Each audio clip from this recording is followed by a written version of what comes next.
5 legal trouble spots podcasters really shouldn't ignore.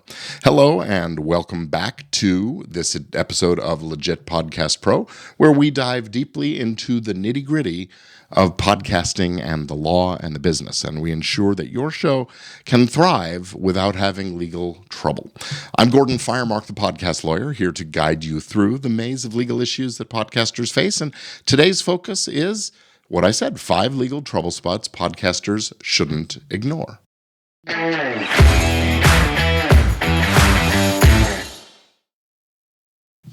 All right, so let's jump right in with 5 legal trouble spots podcasters shouldn't ignore.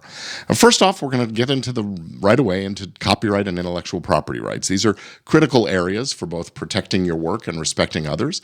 As creators, of course, we pour our hearts into our podcasts and make it vital to safeguard our content.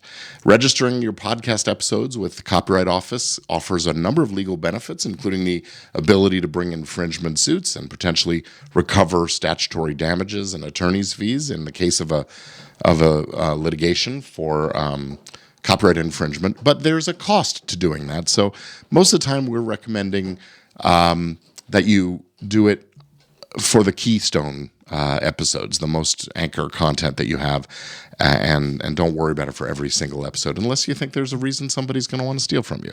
You can always register after you discover some infringement, but they may make it harder to get those statutory damages and attorney's fees and things like that. So that's the thing. But here's the thing. Copyright is a two-way street. We as podcasters love to use music and clips and artwork and film quotes and things like that, and that all requires a bit of due diligence from us as creators. Copyright law is very clear. Use people's stuff without their permission and you can find yourself in serious legal trouble. So to avoid this, we need to seek out rights or use royalty-free resources. Websites like Creative Commons or royalty-free music libraries are real gold mines for podcasters with lots of good material that they can use for free or inexpensively. The other side is protecting your work while respecting others' copyrights, and that keeps you legal but builds a community of mutual respect among creators. Next on up, we'll talk about trademarks, where, look, the name of your show, the name of the game is distinctiveness and respect. Your podcast's name and logo aren't just branding, they are your identity in a crowded marketplace. So choosing distinctive titles is really key to avoiding confusion and potential trademark infringement. A unique, memorable name not only sets you apart, but also minimizes legal risks. So don't go too generic, don't go too descriptive. Be a little distinctive. And don't be too afraid of using other people's trademarks, that is, talking about other people's brands. Talking about trademark brands is not off limits as long as it's clear that you're not pretending to be or pretending to be endorsed by those brands. And that means that you can discuss and critique or praise products without being infringing of the trademarks, as long as there's no confusion about your podcast's affiliation with the brand. Now, privacy laws is our next topic, privacy and release forms. This is the line between private conversations and public content can be a little blurry in the podcasting arena. So it's always a good idea to get consent to record, ideally in writing on a release form. Now, I'm pleased to offer one of these releases over at podcastrelease.com, and I commend that to you. It is wise to do that. It gets your guests' consent to the recording and to the way you can use the recordings forever in the future. So that it shows them respect by asking for the consent, but it also covers your right to use the content that you create that results from your investment and efforts of time, energy, and money. So this is an area where the First Amendment comes into play as well. First Amendment, at least part of the First Amendment, provides protection for free speech, especially on topics that are newsworthy or when you're talking about public figures. But it's important to remember it is not a complete free-for-all. Balancing free speech with privacy rights and also avoiding defamation, false statements that harm a person's reputation, is really, really important. Remember, newsworthiness and public interest or subject matter of public concern, that offers protection, but it is not complete immunity from legal responsibility if you get things wrong. Now, defamation, specifically libel, is a legal landmine in this area in podcasting. Critically, we do have that First Amendment protection when discussing public figures or newsworthy topics, but the standard is pretty high. Ordinary people only have to prove that a false statement was published and it caused them harm. That's it.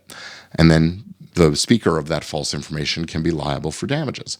Now, a public figure, however, someone like a politician or a celebrity of some sort, they have to prove that the statement was made with actual malice. That means proving that the publisher of the false statement knew that the statement was false or acted with reckless disregard for the truth or falsity.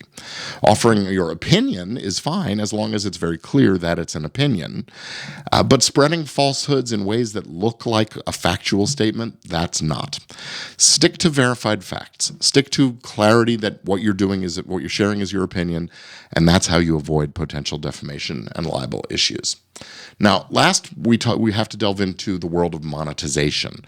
This is a legal minefield. Sponsorships, advertising compliance, and of course the murky waters of pay-for-play podcasting all play a role here. What's really most important to remember is that transparency is key.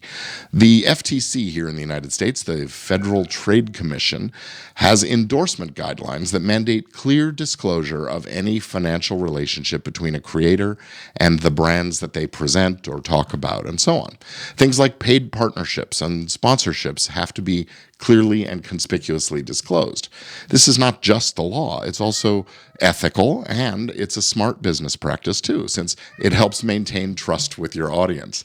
And that's also true in the arena of pay-for-play arrangements, where guests pay in order to be featured in appearances on your podcast. Now, there hasn't yet been an enforcement action on this specifically in the podcast space, but my recommendation is it's coming, and these arrangements need to be disclosed.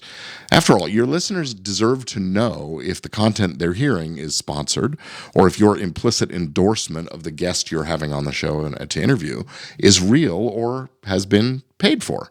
So make sure that your podcast maintains credibility and adheres to these legal and ethical standards.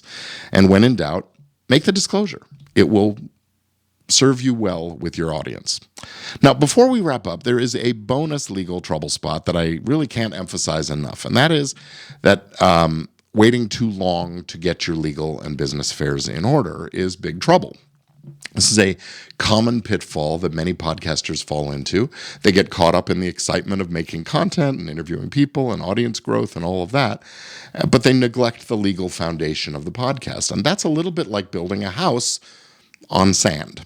Sooner or later, when legal trouble knocks on the door, and it will for a lot of us, in one form or another, it's coming, you might find yourself scrambling and vulnerable to consequences that could have been mitigated or entirely avoided if you'd gotten a few things out of the way early on.